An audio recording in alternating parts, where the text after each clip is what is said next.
네, 매주 수요일에는 기자들의 눈으로 정치권 사정 살펴봅니다. 자, 오늘도 어김없이 경향신문 구교영 기자 나오셨고요. 그리고 오늘은 특별히 전직 기자입니다. 전직 기자. 네, 그 장유미 변호사님 오랜만에 나오셨습니다. 두 분 어서 오십시오. 안녕하세요. 반갑습니다. 야, 오늘 그 잠시 후에 그 전현직 대통령님들 청와대에서 오찬 있잖아요. 있으시죠. 취재 편의점에서는 전현직 기자님들을 이렇게 티타임을 준비했습니다. 그러니까 차담회 준비했다고. 차담회를 저희가 준비했어요. 저희도 뭔가 해야죠. 네, 훌륭합니다. 네, 전현직 기자님들 모시고 저희가 지금부터 차담회를 시작하도록 하겠습니다.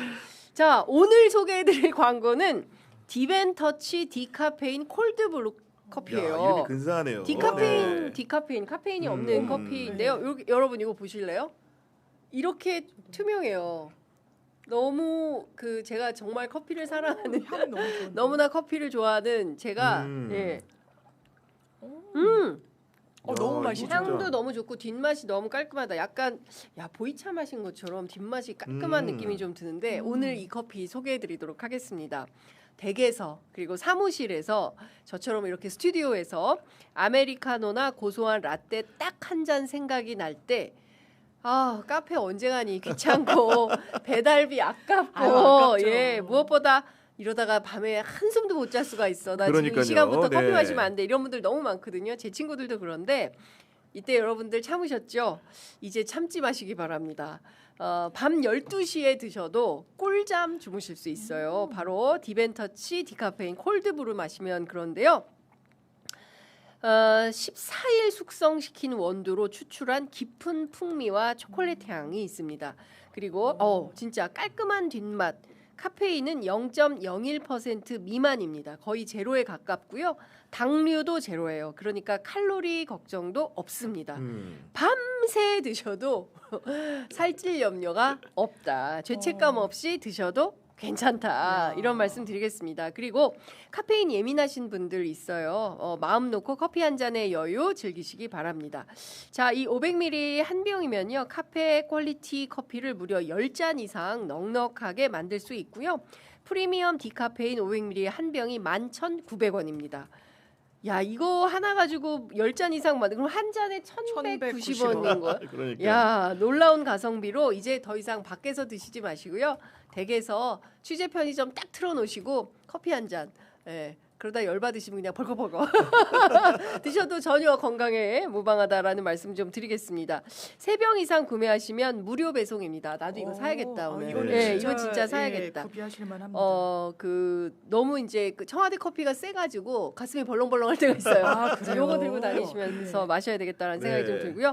나만의 홈카페에서 맛있는 힐링 즐겨보시기 바랍니다. 지금 더보기 링크 클릭하시면 요 구매하실 수 있습니다. 네, 바로 사시면 될 것 같아요. 아니 제가 이거 디카페인이니까 요즘 뭐 이렇게 갈등 국면이 많다 보니까 서로 같은 분들 많은데 사행시 하나 가겠습니다. 즉흥적으로. 디카페인으로 사행시 천재. 그래요. 아니, 너무 대단한 건 아니지만. 자, 운 띄우겠습니다. 뒤지게 싸우다가도 한 잔 마시면 페인 감정의 골도 인간적으로 다 날아갑니다. 노벨 여러분, 문학상은 방송에서 싸우지 말고 평화롭게 오십시오. 평화롭게 오세요. 그만 싸우시고 저도 요새 너무 신산스러워져. 새벽 2시까지 잠을 못 자는데 너무 고민할 게 많은 거예요. 사실 저는 기자고 뭐 구경 기자님도 그렇고 우리 장 변호사님도 마찬가지고 저희가 정치인들은 아니잖아요. 그러니까요. 네. 아니 물론 우리 장 변호사님 대변인 맡고 계시긴 합니다만 그런데 너무 사나운 욕설을 많이 올리세요. 얼마 전에 우리 청와대 춘추관에 같이 출입하는 3프로 TV 우리 권 기자가 저한테 선배 어떻게 사세요? 그 시사인 댓글을 봤는데 자기 너무 깜짝 놀랐다고 경제 전문 기자 하기를 너무 잘했다. 정치 전문 기자 안 하기를 너무 잘했다. 막 이런 얘기를 해가지고 제가 많이 속상했습니다. 그러니까요. 잠이 안 와요. 여러분들 선풀 많이 달아주시고요. 구교영 방송 잘하는구먼. 앞에 좀 안 좋은 게 좀 많았거든요. 그래요? 그렇구나. 그래 나 못 봤네. 뭔가 좀 이렇게 용해를 시키기 위해서 제가 앞에 거는 앞에 건 패스하겠습니다. 안 보는 걸로. 희석하기 위해. 여러분들 오늘 두 분 대통령님 만나서 제가 보기에는 그동안에 있었던 수많은 멸칭들 쓰지 맙시다. 이제 이런 말씀을 구체적으로 하시지는 않겠지만 그런 의미 아닐까라는 차원에서 오늘 오전에 청와대가 메뉴를 공개했어요. 그 표를 좀 올려주시면 좋을 것 같은데요. 우리 메뉴 우리가 직접 가서 먹지는 못하지만 메뉴 공부해 보도록 하겠습니다. 구경이라도 한번 해봐야죠 지금. 네. 자, 식전 차담. 우리처럼 차담에는 네. 커피가 아니라 한과와 차가 나옵니다. 아. 네, 한과와 차가 나오고요. 자, 그리고 오찬의 메뉴가 굉장히 깁니다. 자, 첫 번째 술 한 채. 보신 적 있으세요? 혹시 저는 드셔보신 적 있으세요? 술안은 먹어봤지만 술 한 채는 못 먹어요. 아니 궁금해서 찾아보니까 어. 잣소스를 해가지고 다양한 해산물들을 담아가지고 네. 이것저것 맛볼 수 있는 건데 네. 아주 고급이라서 제가 못 먹어봤나 봐요. 저희는 웬만한 거다 언감생심. 먹어봤는데 언감생심 보니까, 구경을 못 네. 해봤는데 이게 안동 종가 음식이고요. 네. 해산물을 좋아하는 문재인 전 대통령과 안동이 고향인 이재명 대통령을 위한 첫 번째 요리입니다. 아 너무 콜라보가 된 요리. 콜라보예요. 그래서 근데 중요한 것은 방점은 문재인 전 대통령한테 찍혀 있습니다. 음. 해산물을 좋아하는 문재인 전 대통령. 자, 문어, 관자, 전복, 게살, 채소, 술안. 그리고 예. 잣소스로 이렇게 버무려서 버무려서 네. 하는 건가 봐요. 자, 그다음에 두 번째가 녹두 삼계죽입니다. 어. 여름 고급 여름 보양식인데요. 청와대에서 어떤 설명을 했냐면 해산물과 생선을 좋아하는 문재인 전 대통령을 위한 여름 보양식을 아하, 기본으로 했다. 네. 예. 그 무슨 얘기냐면 녹두 삼계죽은 여름 보양식에 하나로 들어갔다라는 말씀을 좀 드릴 수 있고요. 그 다음에 이어지는 게 메밀 배추전, 달고기전, 애호박 새우전이에요. 생선을 좋아하는 문 전 대통령. 이 달고기가 보니까 저 찾아봤는데 예, 몰라서 예. 찾아보니까 이게 예. 흰살 생선이고 아. 그 점이 하나 이렇게 몸체에 있더라고요. 아, 근데 네, 우리- 이제 예, 예. 이렇게 전으로 부쳐 먹으면 진짜 맛있나 봐요. 그래요. 네. 오. 그 술한채 사진을 우리 제작진께서 준비했는데 저렇게 생긴 게 술한채. 계란찜 비슷하면서도 더 고급진 그 안에 느낌이네요. 뭐가 음. 생선이 네. 아니 그런 저 해산물이 들어가는 모양이네요. 그렇구나. 이거 달고기전도 좀 찾아주세요. 보통 어전하고 비슷하더라고요. 저 찾아봤는데 어전. 통상적인 뭐 육전 어전할 때 어전과 상당히 유사하다. 왜냐면 계란으로 부치니까 네. 그 외향은 굉장히 비슷한데 어. 속살의 맛은 상당히 다를 것 같다. 아 네. 그렇구나. 달고기가 뭐라고요? 달고기가 그러니까 물고기 일종이에요. 물고기. 아, 일종인데 그렇구나. 그러니까 통상 몸체에 점이 있는 건데 실제로는 안을 열어보면 흰살 생선이다. 동태전 네, 비슷하게 그런 거 비슷한 것 같아요. 아, 보니까 그렇구나. 우리는 동태전 먹고 대통령님들은 달고기전 드시고. 먹고. 네. 네, 불만 그렇군요. 없습니다. 네, 불만 없습니다. 네, 저희도 희망합니다. 그러나 불만은 없습니다. 네, 네 달고기전도 띄워주시면 좋을 것 같아요. 네. 네, 달고기전도 띄워주시면 저희가 구경 한번 하고 가겠습니다. 남해 여름에 네, 그러니까요. 네. 한 번도 먹어본 적이 없고 본 적이 없는 달고기전 뭐 띄워주시면 구경하도록 하겠고요. 조고래요. 그러니까 근데 보기에는 뭐 싸운 큰 거, 차이가 네. 있어요. 네, 예. 명태전, 뭐 네. 동태전 말해주지 않으면 몰라요. 보니까. 대구전, 네, 몰라요. 네. 네, 똑같은 것 같아요. 예, 여튼 이게 있고요. 그 다음에 한우 갈비찜 구이입니다. 한우 갈비찜 구이, 최고급 한우를 최고급 간장으로 찜한 다음에 강원도 참숯으로 한 번 더 구운 최고급 한식 요리 되겠습니다. 제가 여기서 빵 터졌잖아요. 강원도 참수는 우상호 후원인가? 우상호 의원. 강원도 참숯은 우상호 의원이다. 아니 그런 게 확인해봐야 될 것 아닌가 같아. 확인해봐야 네, 돼요. 확인해봐야 될 것 같아요. 자, 그다음에 이제 비빔밥. 화합의 상징이죠. 그래서 아주 화합이 필요할 네. 땐 반드시 너무 비빔밥. 좋은 이재명 대통령 취임 후에 여야 대표들 국회에서 회동할 때 비빔밥. 그 국회의장께서 그러니까 비빔밥을 네. 냈던 기억이 납니다. 비빔밥과 민어탕인데요. 역시 문재인 전 대통령이 좋아하는 생선류이자 민어 좋아하시는구나. 여름 제철 음식으로 최고의 보양식인 민어탕과 통합의 상징인 비빔밥. 야, 네. 그다음에 이제 그 모둠떡과 과일 화채가 준비되어 있는데요. 다양한 맛이 조화롭게 어우러지며 통합과 화합의 의미를 담은 후식입니다. 그냥 떡 아니고 모둠떡. 그렇습니다. 다 모아놨다 이거 아닙니까 지금? 그렇습니다. 네. 다 모았어. 예, 빠지지 말고 다. 비빔밥에 이어 비빔밥에 모든 모둠떡 싹 다 모아. 예. 자, 화채는 2017년 이맘때 김정숙 여사가 수해 지역 낙과로 화채를 만들어서 청와대 참모진 또 기자들에게 제공했던 기억을 떠올리면서 그러네요. 준비했다라는 네. 겁니다. 자, 제가 길게 소개를 드렸어요. 음. 이 오찬의 의미 우리 장 변호사님께서 네. 설명 좀 해주세요. 저는 너무 예. 명확하다고 생각해요. 물론 이제 뭐 유시민 작가 말한 뭐 자가 면역질은 그런 거에 동의하진 않지만 우리 진영 내에서 우리가 우리 서로의 같은 동지에게 날선 말을 하고 서로에게 상처를 주고받는 건 더 이상 하지 말라는 아주 강력한 신호라고 생각해요. 대통령의 행보 하나하나, 드시는 음식 하나하나, 더더군다나 이 만남 그 자체의 의미, 거기에 담긴 이 디테일, 비빔밥 무슨 의미겠습니까? 모듬떡 거기에 마무리 화채까지 다 버무려지고 우리가 생각은 같은 테두리 안에 있어도 다소 다를 수 있어요. 그렇지만 그걸로 상대를 적대시할 수는 없는 거예요. 우리는 한 방향을 보고 있는 동지라는 걸 저는 이재명 대통령과 문재인 대통령이 같이 보여주신다 생각합니다. 어떻게 보셨어요? 그러니까 정말로 이제 비빔밥과 모듬떡으로 상징되는 화합과 통합의 의미를 담은 음식 대접이라고 할 수 있고 우리 장 선배가 여러 차례 강조해 주셨지만은 문재인 전 대통령의 어떻게 구미에 맞는 문재인 대통령을 위한 상차림이라는 해석이 가능할 것 같고 왜냐하면 사실 대통령실이 용산으로 이전됐다가 다시 청와대로 돌아오지 않았습니까? 그 청와대라는 공간은 문재인 전 대통령이 지켰던 공간이기 때문에 그런 공간적 의미 다시 복원하고 회복하는 의미를 담아서 대접하는 의미가 심히 담겨 있다는 생각이 드는 것이고 네. 결국은 8.17 민주당의 전당대회를 앞두고 많은 분들이 당내 분열을 걱정하는 와중에 이 두 분 대통령의 만남이라는 것이 어떤 의미를 상징하는가를 다시 한번 음식을 통해서 재차 보여주고 있다고 생각합니다. 네. 이 중에서 한 가지만 드실 수 있다면 뭘 드시고 싶으세요? 아, 이 중에서 한 가지요. 아, 굉장히 어려운 질문인데 저는 한우 갈비찜구이거든요. 저도요. 혹시 강원도 참수 때문에 그런 거 아니야? 아니야, 고기가 최고예요. 우리 장 변호사님은 하나만 딱 고르겠다. 네. 저도 그래서 내심 나 갈비찜을 좋아하니까요. 네. 그런데 이제 메인이 비빔밥인 것 같아서 네. 비빔밥 또 청와대에서 서빙되는 비빔밥 어떤 네. 맛일까 궁금해요. 또 뭐가 들어갔을까 예. 고명으로.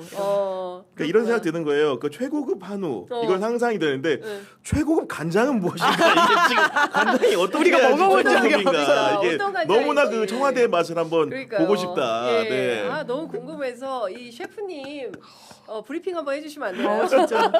네, 셰프님한테 브리핑을 좀 듣고 싶다라는 생각이 좀 들고 제가 어제 이렇게 여러 경로로 취재를 해봤어요. 네. 이제 오늘 두 분께서 어떤 메시지를 낼 것 같냐. 그래서 청와대 정무라인 쪽, 그다음에 이제 국회 평산 평산에 있는 예, 평산과 그리고 또 문재인 전 대통령을 오랫동안 함께 해왔던 이제 윤 국정상황실장도 했던 그렇죠. 이제 윤건영 네. 의원님 이렇게 그러니까 만나서 여쭤봤는데요.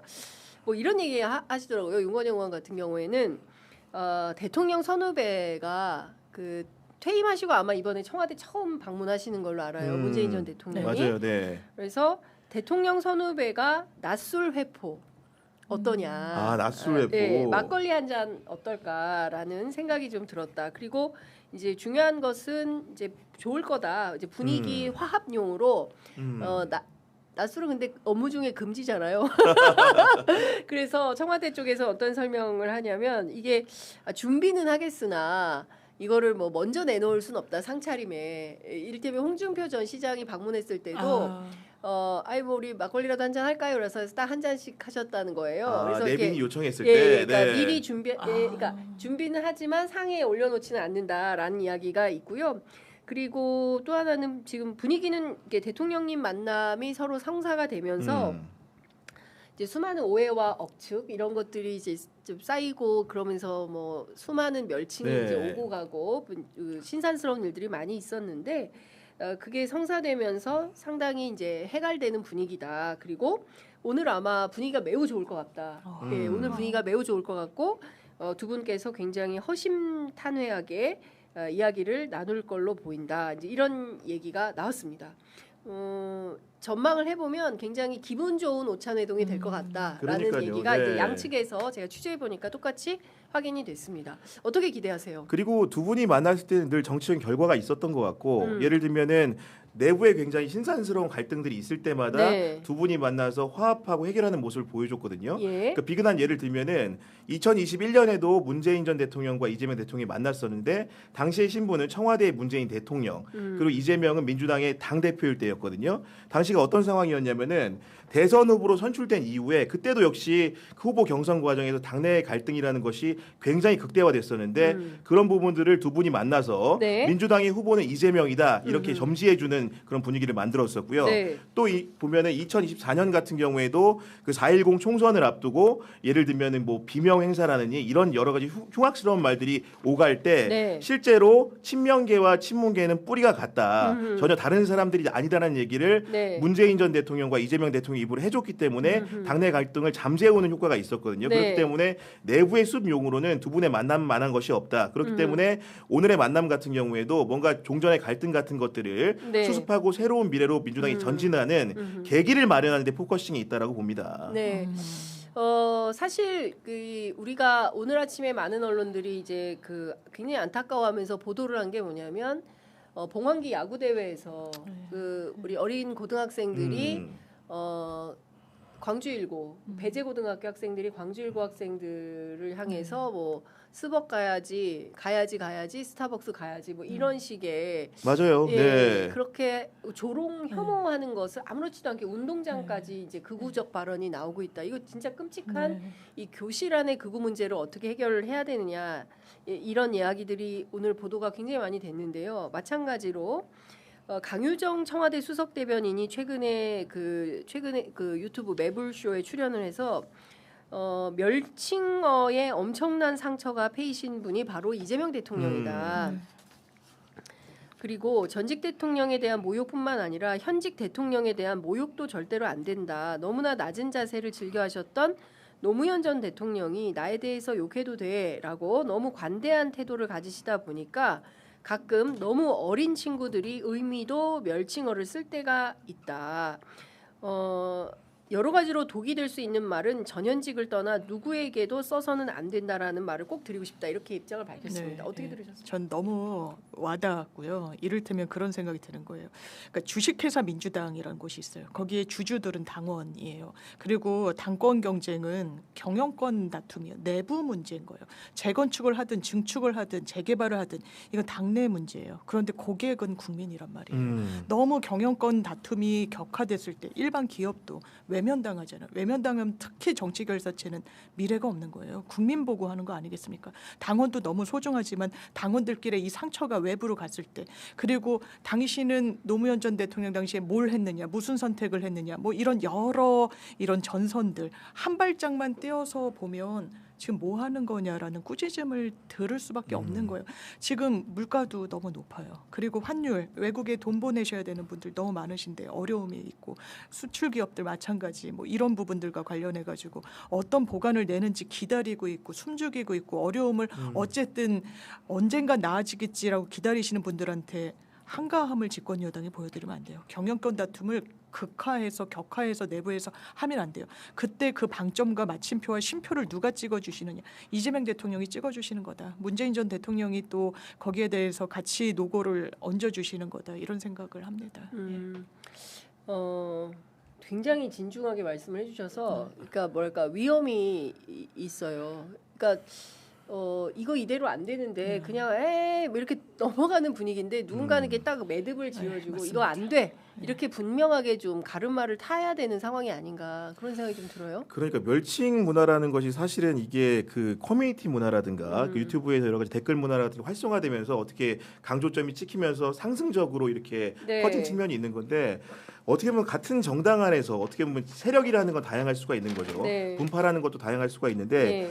결국은 정책이나 노선을 가지고 경쟁을 할 때 그 건전한 공론장이 형성이 되는 건데 멸칭을 들고 나오는 순간 서로의 의견 자체를 봉쇄하는 그리고 서로의 대화의 창구를 막아버리는 그런 효과가 발생하거든요. 예를 들면은 문재인 전 대통령을 지지하는 사람한테 대깨문이란 용어를 들고 나온다거나 그랬죠. 예를 들면은 예. 이재명 그 대통령을 지지하는 지지자분들한테 뭐 예를 들면 손가락 혁명군 관련된 비하 표현을 쓴다거나 이렇게 된다면은 그 지지자들이 상대방과 대화하려고 하겠습니까? 네. 멸칭이라는 것 자체는 그 자체만으로 시장만으로 대화를 봉쇄하는 효과가 있기 때문에 그런 표현을 쓰지 않아야 되는 것이고 있고 그런 의미에서 청와대 입이라고 할 수 있는 강유정 대변인이 굉장히 큰 채널에 나가서 그런 말씀을 주신 것은 대통령의 뜻도 역시 멸칭 문화와는 단절이 필요하다라는 그런 말씀을 주신 거라고 해석하는 것이 올바른 네. 해석인 것 같습니다. 그렇습니다. 그러니까 지금 아이고 제가 실수를 하나 한 게 있네요.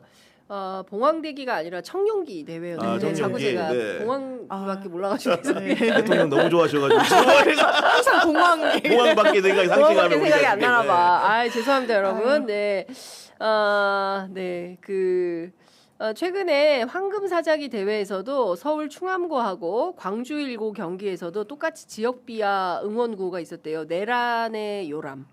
뭐 이런 주장이 있었고 제가 오늘 아침에 보니까 이제 숙제 검사하는 선생님들 보니까 애들이 일베 용어를 쓰고 있어서 지적을 하니까 선생님을 향해서 선생님 좌빨이세요 뭐 이렇게 얘기를 한다는 거예요. 그러니까 우리가 그 참교육 그 OTT 드라마를 통해서 와 학교가 이런 지경이었어라고 놀라는데 이 멸칭과 뭐 이런 게 너무 심각한 극우적 용어들이 우리 삶에 깊숙이 들어와 있어서 이거를 좀 청산하는 오늘의 오찬이 좀 계기가 되면 좋겠다. 이제 두 전현직 대통령께서 좀 싹 정리를 좀 해주시면 좋겠다. 그래서 댓글창도 좀 깨끗해지면 좋겠다. 이런 기대를 하게 됩니다. 자, 뭐 또 하실 얘기 있으실까요? 오찬 내동 관련해서? 저도 오찬에서 지금 당내 갈등을 수습하는 의제뿐만 아니라 예를 들면 전직 대통령이고 5년 동안 재임을 했기 때문에 네. 국정 운영 전반에 대한 이해도가 높은 분이잖아요. 그러니까 사실은 이재명 대통령이 너무나 잘하고 있지만 코칭해줄 부분도 분명히 있다라고 여겨지고 특히나 이제 이재명 대통령이 정부 이제 운영하는 나머지 4년 동안에 가장 바라는 바는 남북 관계의 정상화. 어떻게 보면 통일까지는 아니더라도 그 관계의 정상화를 바라는 측면이 큰데 물론 문재인 정부 말미에는 굉장히 안 좋은 결말이 났긴 했습니다만은 그래도 김정은과 세 차례나 만나고 그럼요. 트럼프와 직접 소통을 하면서 북미 관계들을 개선하려고 노력했던 대통령이었기 때문에 그런 부분에 있어가지고 문재인 정부를 계승 발전하는 측면이 있는 것이고 그리고 그런 정책 경험이라는 것이 단순하게 남아있는 기록이 아니라 구전하는 경험들이 또 있지 않습니까? 그런 부분들에 대해서도 이재명 대통령이 묻고 문재인 전 대통령이 답하는 좋은 기회가 오늘 마련될 수 있을 것이다라는 네. 관측을 좀 해봅니다. 예. 댓글창에 충암고 얘기는 가짜 뉴스다 이런 글들이 올라와 있는데요. 네. 관련해서 우리 제작진께서 확인을 좀 해주시기 바랍니다.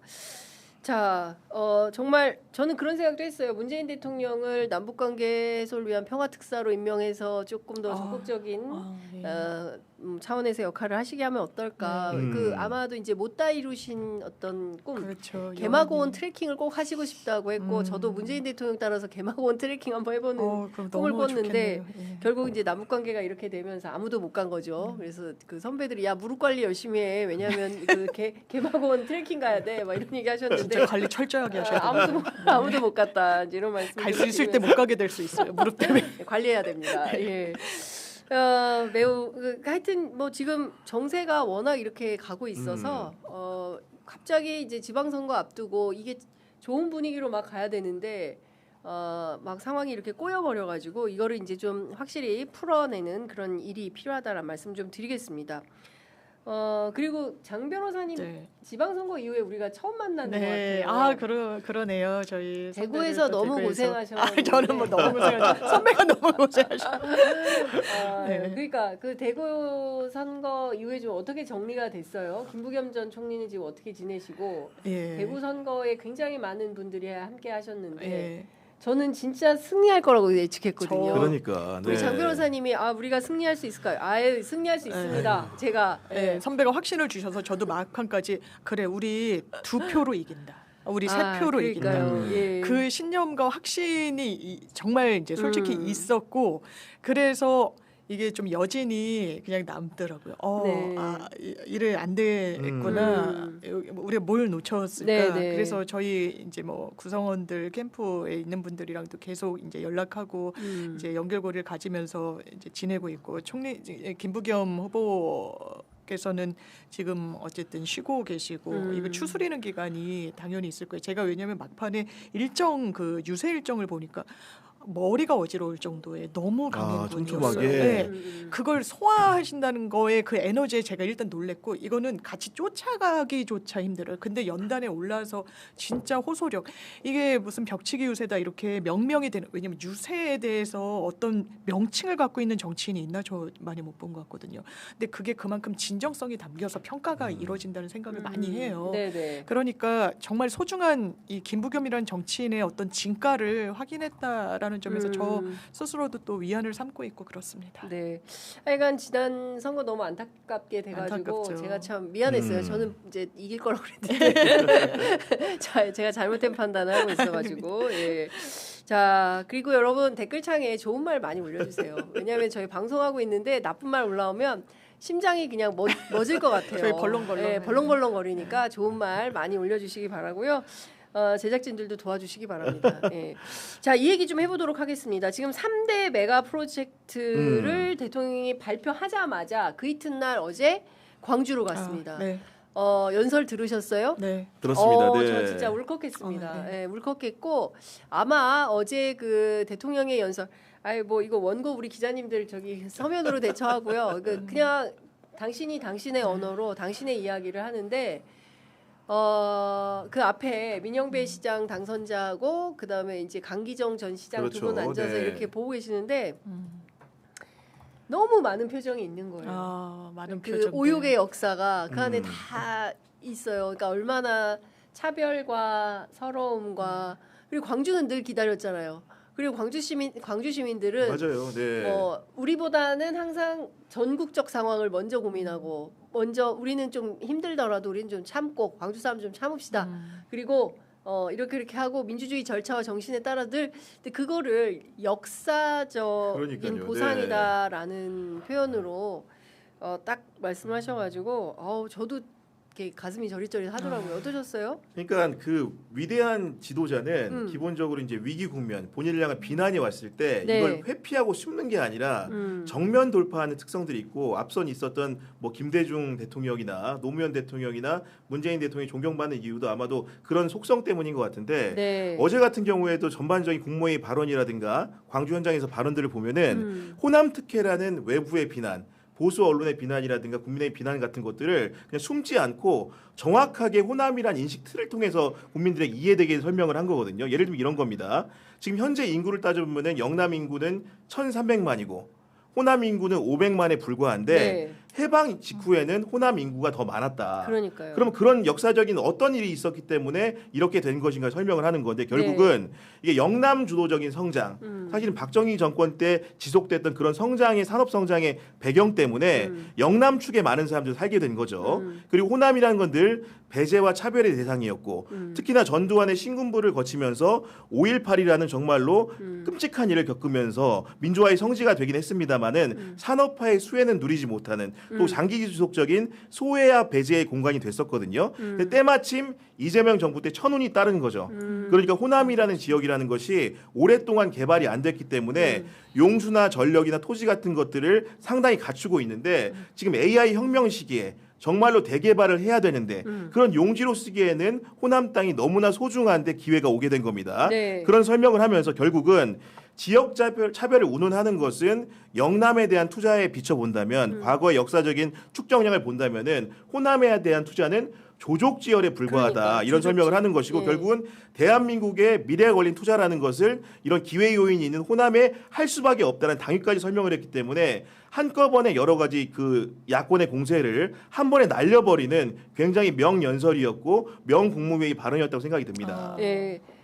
유승민 의원 그다음 페북 없죠?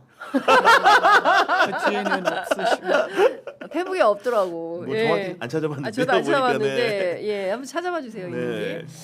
근데 그 김장호 구미시장이 김부겸 전 총리한테 소환하더라고요. 빨리 가가지고 그 반도체 팹 유치해와라. 그거 뭐 당신 뭐 하고 있냐 뭐 이런 참 함량한 느낌이 좀 들던데. 솔직히 말하면 염치 없다는 생각이 염치가 들어요. 없다. 그러니까요. 네. 네. 그리고 마치 영남이 엄청 이 뭐 투자 계획에서 없는 소외되는 것처럼. 것처럼 얘기하는데 그거 아닙니다. 네. 구미는 특히 어쨌든 산단이 구비가 돼 있고 지금도 활성화돼 있는 비교적 영남에서도 더 그렇기 때문에 그리고 대구 이 경북 지역의 로봇 산업의 어떤 근거지 역할을 지금 이미 맞아요. 하고 있기 네. 때문에 엄청난 투자가 거기에도 이루어지는 거예요. 네. 거기에 인프라가 갖춰져 있기 때문에 그거를 함구해서는 안 됩니다. 마치 예. 지역 갈라치기 하면 안 되는 거예요. 호남과 관련해서도 어제 제가 대통령은 진짜 찐이구나라고 생각했던 게 제가 이제 방송 생방송 중이었어요. 네. 대통령 축사로 한 5분 정도 시간을 비워두니까 방송 중에 대기를 하시라는 거예요. 그런데 이 앵커가 계속 이제 그 지시를 받으면서 대통령이 원고대로 하지 않는다. 그리고 진짜 본인이 진짜 속에서 나오는 이 얼마나 고민이 많으니까 그 긴 시간 국민들께 설명을 들을 수 있는 겁니까?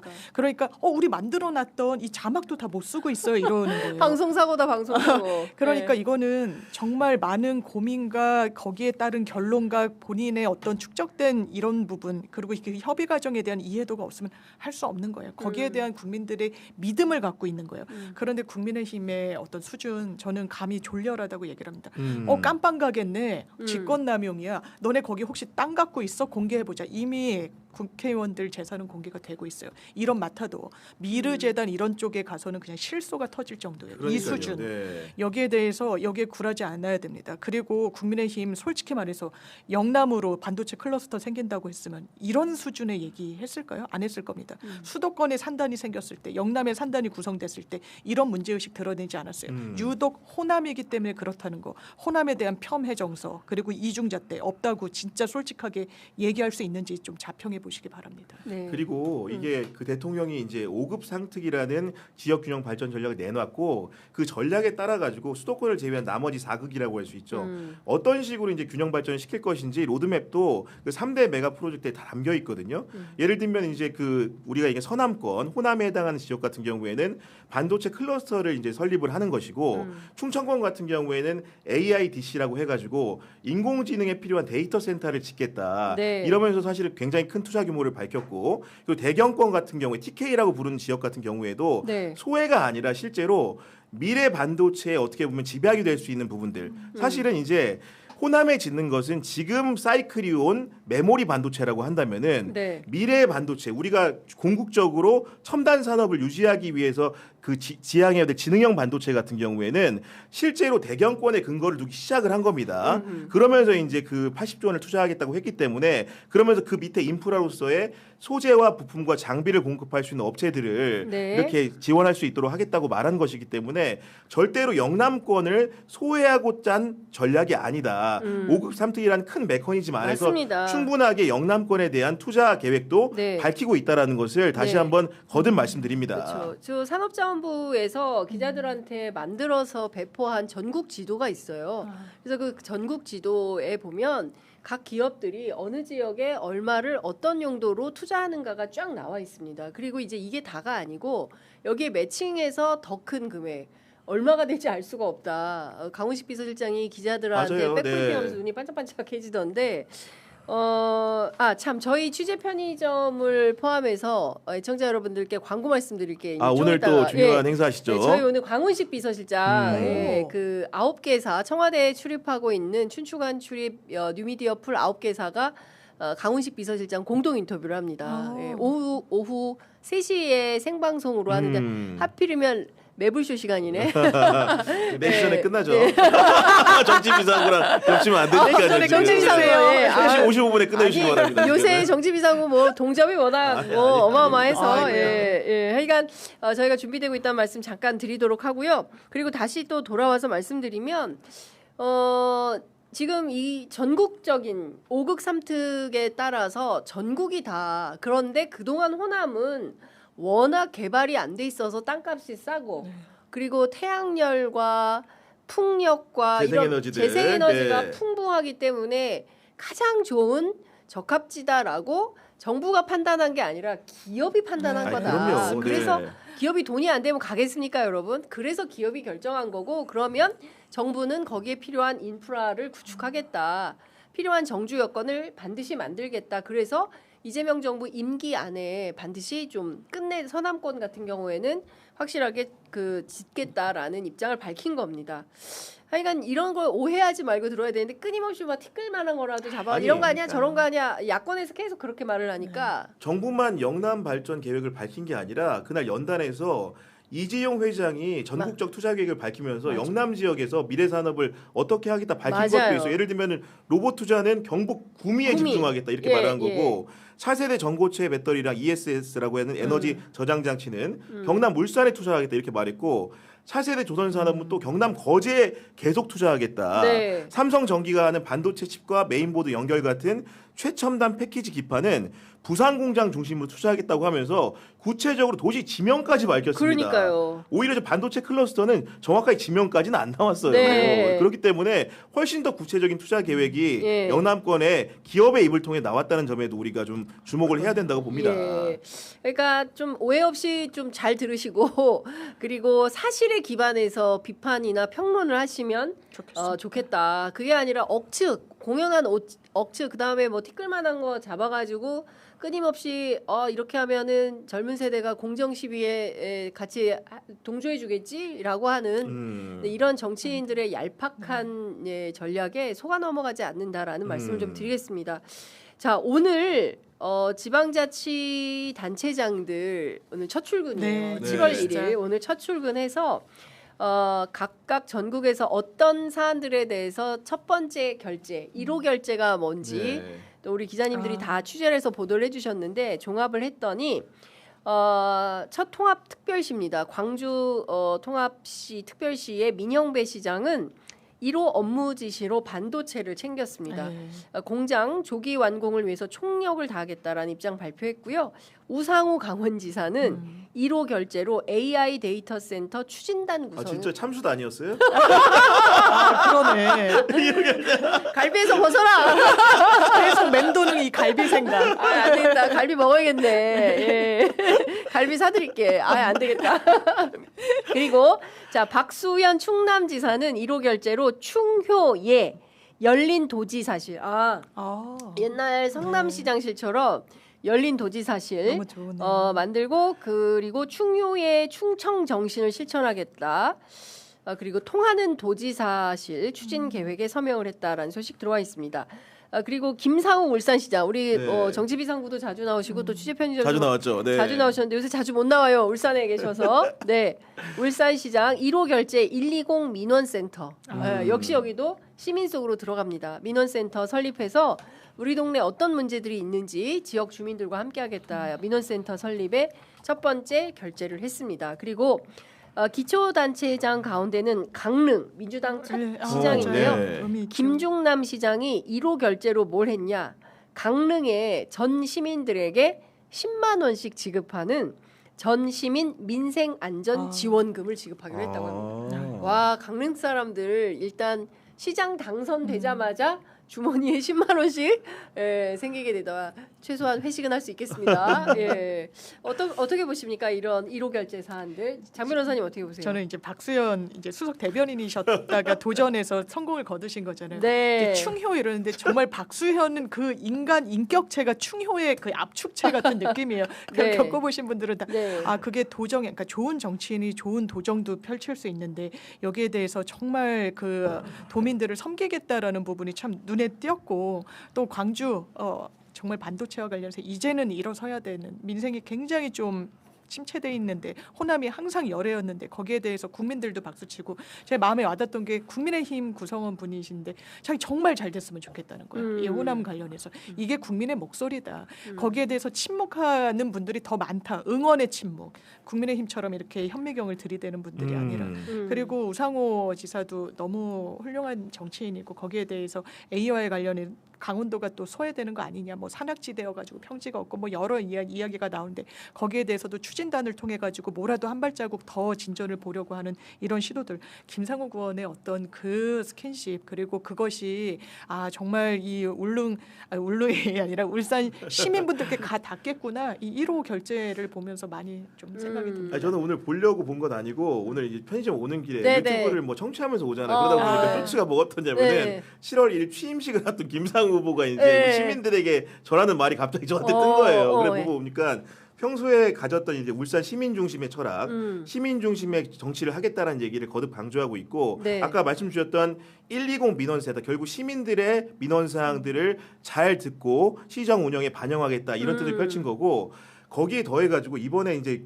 김상욱식의 유세의 특성이란 건 뭐냐면은 기존의 유세차 운동을 하지 않고 맞아요. 뚜벅이 그 맨몸으로 백팩 하나 메고 모자 하나 쓰고 이렇게 길거리에 있는 맞아요. 시민들과 만나는 운동을 했는데 그러다 보니까 어떤 점을 알게 됐냐 대중교통이 참으로 불편하다는 걸 알게 된 거고 울산에. 실제로 사업성 적자 등을 이유로 해가지고 울산에서 상당수 시민들이 원하는 필요로 하는 노선들이 훼손된 걸 확인하고 이번에 아까 아침에도 보니까 몇 번 노선을 살렸다 이런 말을 하더라고요. 네, 결국은 네. 버스 노선. 수익은 나지 않고 돈이 좀 시의 재정이 투여가 되더라도 공공. 정말로 돈 없는 분들이 대중교통을 이용하는 거 맞아요. 아니겠습니까? 사회적 약자를 위한 대중교통 운동을 하겠다. 그런 노선들을 복원하겠다는 것들을 일성으로 하는 걸 보면서 역시 편의점과 비상구에 많이 나온 정치인답다. 이런 생각이 들었습니다. 네. 지금. 예. 아유 안 되겠네. 울산에 또 한번 가서 우리가 응원의 라이브 한번 해야 될 것 같습니다.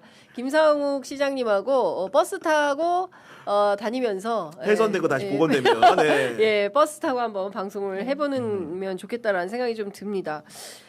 좀 이런 방식으로 좀 변화가 체감되는, 그러니까 지방 정부가 바뀌니까 내 삶도 바뀌네 이런 것들을 체감하는 그런 정치가 진짜 좋은 정치가 아닌가 싶어요. 그냥 앉아서 남 탓하고 서로 비방하고 욕하고 이런 정치는 진짜 우리 국민들이 신물 내는 정치 아니겠습니까? 맞아요, 맞습니다. 더 이상 그런 정치는 이제 그만 보고 싶은 거예요. 뭐 너 때문에 이랬어, 나 때 뭐 이렇게 계속 싸우는 이 대결적 상황 이런 거를 이제 그만 해달라라는 게 국민의 뜻이기 때문에 이것은 어느 당 다 똑같이 해당된다고 생각합니다. 제가 아까 유승민 의원 페이스북 안 보인다라고 네. 했는데 봤어요, 저도. 23시간 전에 페이스북을 올리셨어요? 아이고야. 네네. 네, 올렸는데 화가 많이 나셨네요. 예. 호남 반도체 투자에 대해서 조적 지열에 불과하다고 했는데 이것은 닥치고 무조건 호남이었음을 대통령 스스로 자백한 거다.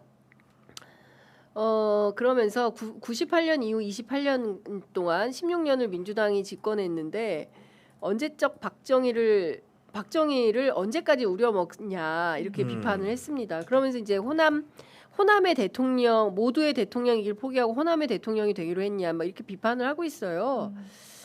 어떻게 들으세요? 아니 뭐 사실은 저는 유승민 그 전 의원이 저렇게 얘기하는 것은 네. 분명히 이제 본인이 깔고 있는 정치적인 복선이 있다고 봅니다. 본인 자체가 이제 한동안 지방선거 때도 등판 여론이 있었지만 나오지 않았고 결국 정치인들이라는 것이 저런 정도의 정치인이 되면 늘 기회를 엿보는 속성이 있는데 꼭 기회를 엿보다로 저렇게 이제 국가와 정부에 해가 되는 방식으로 본인을 강화하는 방식으로 등장할 수밖에 없는 것인지라는 생각이 들고 같은 정당에 몸담고 있지만 이정현 전 의원 같은 경우에는 호남의 근거를 두면서 그러니까. 전혀 다른 얘기를 하고 있으면 하느님한테 감사하겠다는 말씀도 하고 싶다 할 맞아요. 정도로 그 삼성과 SK를 그 호남이 유치하는 것이 너무나 자랑이다. 지역의 발전 동력이 됐으면 좋겠다라고 말을 하는데 그런 국민의힘도 반대로 호남에서 정치를 제대로 하고 뭔가 전국 정당으로 역할을 하고 싶으면 호남의 소외에 대해서도 정말 귀를 열고 이해할 수 있어야 된다. 네. 유승민이라는 사람 자체가 대구에서 정치를 시작한 사람이지 않습니까? 네. 본인의 정치적 기반도 TK이고 자기 강화를 하는 방식으로는 절대 본인이 꿈꾸는 큰 정치 대선에 도전할 수 없고 옹졸한 모습으로 비친다는 생각이 들고 대승적인 좀 얘기를 좀 해달라는 부탁을 드리고 싶습니다. 그러니까요. 참 답답합니다. 그러니까 좀 시원한 얘기 한번 해볼게요. 지난 29일 발표된 한국리서치 시사인 여론조사에 보면 진보 세력을 이끌 차기 리더 1위로 김부겸 전 총리가 됐어요. 14%를 차지했는데요. 혹시 이 소식 전해드리고 어떤 입장인지 확인하셨어요? 아니요, 제가 뭐 전해드릴 정도의 뭐 그건 아니어서 저 혼자 네. 제가 저에게 전했습니다. 아 이렇게 나오려고. 그래서 예. 이 민주당이 조금 어지럽죠, 뜨겁고 그랬을 때 소환되는 정치인이시구나. 그러니까 이 안정과 관련한 소구였을 때 당원들과 지지자들이 누구를 바라보는가와 관련해서 김부겸 이 세 글자의 의미가 여기에 놓여 있구나. 근데 아마 본인은 제 생각에는 이제 정중동 행보를 하시지 뭐 되게 가볍게 행동하는 정치는 여태까지 아니었었기 때문에 그 부분과 관련해서는 뭐 제가 뭐 향후 계획이나 이런 걸 말씀드릴 상황은 아닌 것 같고 다만 이런 부분과 관련해서 지금 뭐 민주당의 대선 주자가 부족한 거 아니냐, 지방선거 결과 우리는 뭐 대선 주자를 저기는 뭐 아무개가 있는데 뭐 이런 반성적인 고려들이 좀 있잖아요. 그렇지만 우리도 너무 훌륭한 정치인들을 많이 보유하고 있고 그 부분이 정말 시대 정신을 누가 담는지 그리고 미래를 누가 기약하는지 이런 큰 틀에서 진짜 하늘이 내신다고 뭐 이야기를 하는데 네. 거기에 대해서 여러 정치인들이 채비하고 있어야 된다라는 생각이 또 이런 엄중한 지표를 보면서 또 많이 듭니다. 너무 인상적이었던 게 네. 그 전선 야구. 네, 저희 그러니까 네. 예, 울고. 네. 그때 현장이 다 울음바다가 됐어요. 네, 완전 올바다. 저 그때 이제 서울에 있었는데 저희 그 같은 방에서 네. 공유했었던 그 정서, 감정, 같은 그 공감대. 이거는 정말 대구를 저는 그래도 대구 시민분들께 너무 감사드리는 게 많이 돌아봐 주셨구나. 불과 몇 년 전에 서문시장 컷 당했다는 거예요. 들어오지 마. 어딘데 민주당이 들어와라는 거예요. 면전에서 왜 여기를 돌아다니냐. 정말 이랬던 부분에서 마음을 열어주시고 그러니까 이런 험지에서 정치한 정치인 특유의 어떤 그 단단함이 김부겸이라는 정치인한테 있더라고요. 그러니까 민주당에 이런 면도 있습니다. 저희가 이렇게 좀 더 해보겠습니다라고 끊임없이 설명드렸던 그 궤적이 이런 큰 정치인을 또 만들어내는 거예요. 아니 근데 저는 정말 놀란 게 사실은 아까 이제 두 분 말씀해 주셨지만은 김부겸 후보가 쌓은 이미지가 이번 선거를 통해서 첫 번째로는 벽치기 유세가 있고 두 번째로 전선 야구 사부곡이라고 보통 얘기하나요? 맞아요. 이 예. 노래인데 사실은 이게 의도하지 않았겠지만 그렇죠. 정말로 우리나라에서 대선 때 승리했던 사람들이 걸어왔던 공식 같은 일들이 있어요. 예를 들면은 우리 김대중 전 대통령 같은 경우에는 보람의 공원 요새가 너무나 유명하죠. 맞아요. 군중 정치, 대중 동원의 시초였다 이런 설명을 듣는 거고 또 김대중 전 대통령이 불렀던 목포의 눈물이란 노래가 맞아요. 아직도 이제 호남의 그런 소외 네. 같은 것들을 상징하는 언어로 남아 있고 네. 노무현 전 대통령 어떻습니까?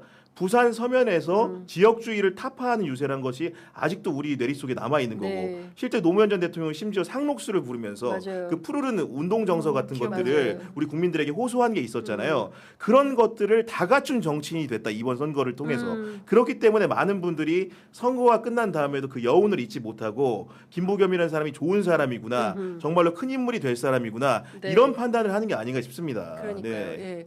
그래서 사실은 이제 그 뭐 전당대회 앞두고 있기 때문에 김부겸 전 총리가 당 대표 출마해야 되는 거 아니야 이런 얘기도 있던데. 기자분들이 몇 분 뭐 이렇게 물어봐. 전당 기자들이 얘기했어요? 그래서 제가 전당대회요? 이렇게 반문을 했다는. 네. 전당대회.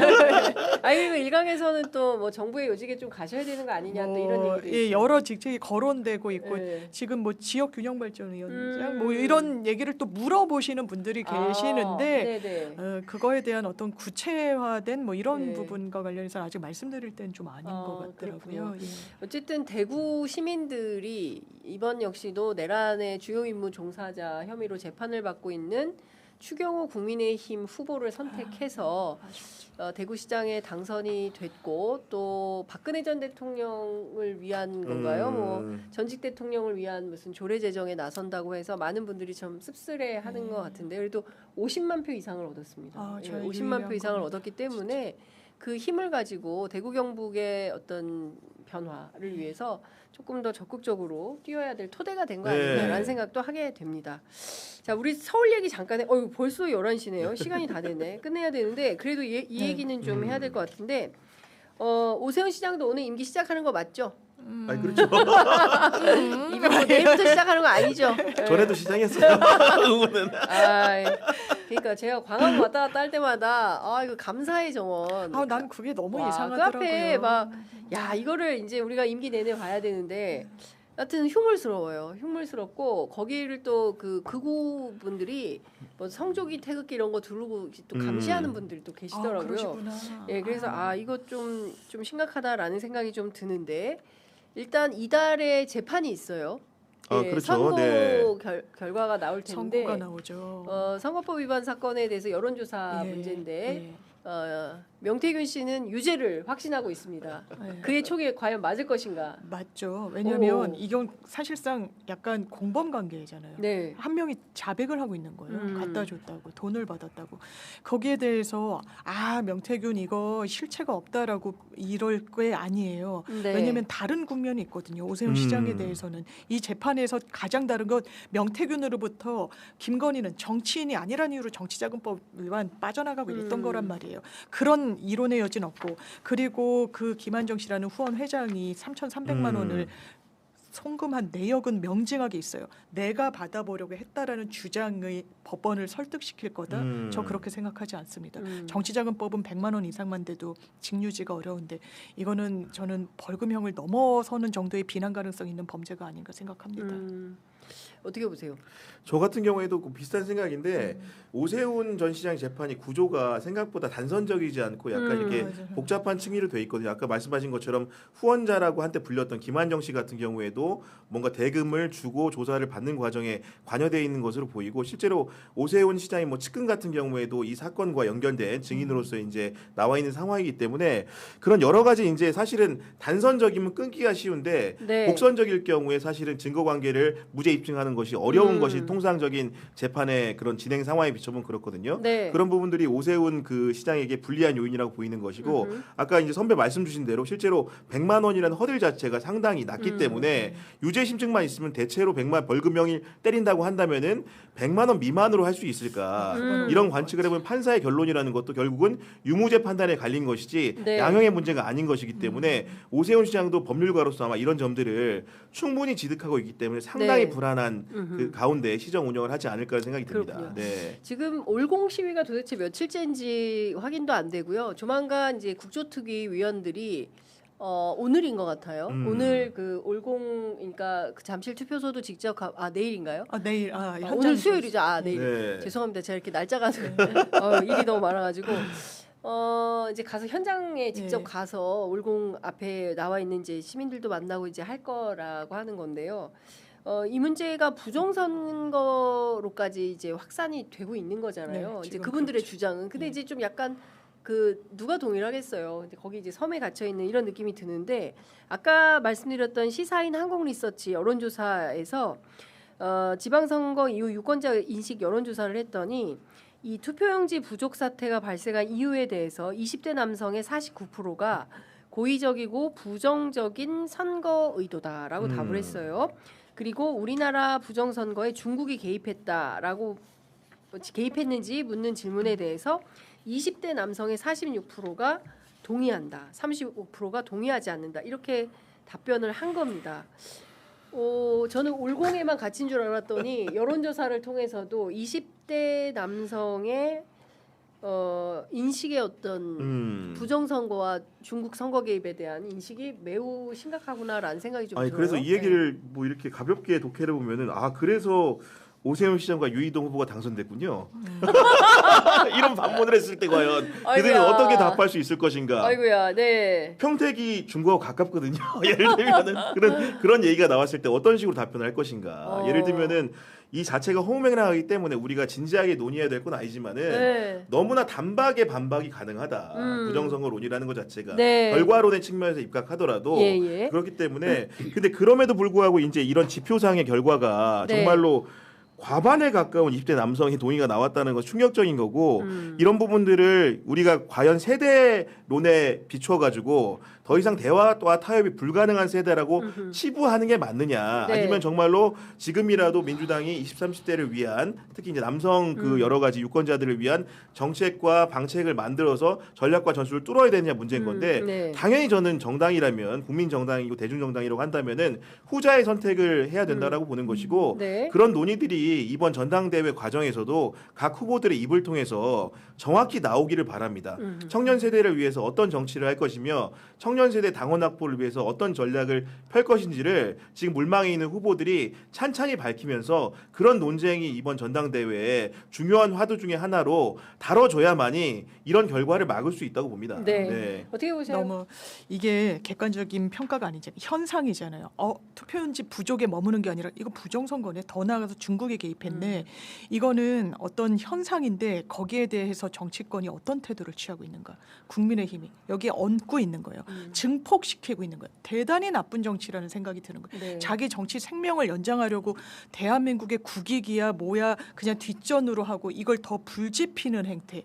이거 진짜 제동 걸어야 돼요. 근데 거기에 대해서 제동도 못 자정 능력은 이미 상실했고요. 국민의힘은 그걸 국민들이 진짜 이건 철퇴를 내리셔야 된다는 생각이 더 듭니다. 그러니까요. 예. 네. 하여간 그 길에서 저희들이 열심히 하고 있는데 힘이 부족해서 전파가 잘 안 되는 것 같아요. 오늘 제가 하나 기사를 보니까 외국인들의 K 관광 명소 중에 하나로 떠오르는 데가 어딘 줄 아십니까? 어디예요? 어딘 줄 아십니까? 5.18묘요? 편의점이에요. 편의점. 네, 관광객들이 공항에 내리면 제일 먼저 편의점에 가서 바나나 우유하고 삼각김밥 먹으면서 커피 타서 먹는 네, 영상 코리아 있었어요. 여행을 시작한다라는 건데요. 최근에 애청자 여러분들께서 많이 저희 편의점에 찾아오지 않으셔서 어떻게 외국인들이라도 오게 해야 되나라는 생각을 하고 다국어 있습니다. 방송 한번 시작해 볼까요? 그러니까 그거 되던데요. 유튜브로 저희 지금 하고 있어도 바로 영어로 네. 이게 돼서 외국인들도 청취할 수 영어로 있습니다. 변환이 바로 가능합니까? 네, 그렇죠. 예. 지난번에 그래요? 해주셨잖아요. 예. 예, 너무 그래서 신기하다. 그래서 그런 신기한 기능이 유튜브에는 많이 있더라라는 말씀을 좀 드리겠습니다. 그리고 빠르게 저희가 끝내야 되는 이유는 잠시 후 오후 3시부터 앞서 말씀드린 대로 청와대에 출입하고 있는 뉴미디어 풀 기자단 모두 9개사 기자가 있습니다. 공동으로 오늘 오픈 스튜디오 개관 기념 첫 번째 인터뷰를 공동 그렇군요. 인터뷰를 네. 하게 됩니다. 그리고 지금 나가고 있는 저 화면은 저희 취재 편의점 그리고 시민 언론 민들레 그리고 겸공 그리고 시사인 등 기자들과 함께 청기백기라는 청와대 출입 기자들의 프로그램을 새로 만들어서 춘추관 안에 있는 오픈 스튜디오에서 저희들이 방송을 합니다. 아, 그래요? 예, 그래서 내주부터 월수금 오후 1시 30분부터 2시까지 딱 30분. 아, 네. 네, 매부쇼 하기 전에 끝내려고. 딱 30분만 하니까 여러분들께서 꼭 들러서 함께 해주시면 좋을 것 같습니다. 그 청와대 출입 기자들이 당국자들 인터뷰도 하고요. 그리고 또 저희들이 기획하고 있는 수많은 기획들이 있습니다. 네. 깜짝 놀랄 만한 여러 가지 소식들 준비하고 뭐, 있으니까. 청기는 청와대의 청이고 네. 백기는 백악관이에요? 역시 트럼프 인터뷰 갑니까 지금? 사자성어에 달리는 역시 다르네. 야, 언어의 감각이. 청와대 출입 기자들의 100가지 이야기 네. 청기백기이고요. 이 100가지 이야기 끝나기 전까지는 이제 그만두지 않기로 서로 이제 결심을 해가지고 열심히 하겠다라는 결의의 차원에서 저희들이 이제 이름을 그렇게 지어봤고요. 여러분들 함께해 주시면 좋을 것 같고 특히 오늘 오후 3시, 오늘 오후 3시에 반드시 여러분들 함께해 주시기 바랍니다.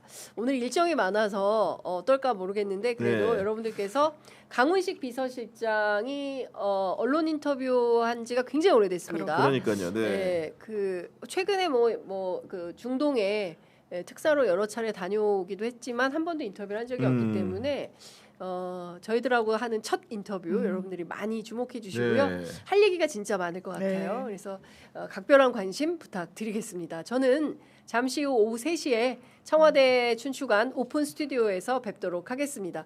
자, 두 분과는 여기서 인사 나누겠습니다. 고맙습니다. 네, 감사합니다.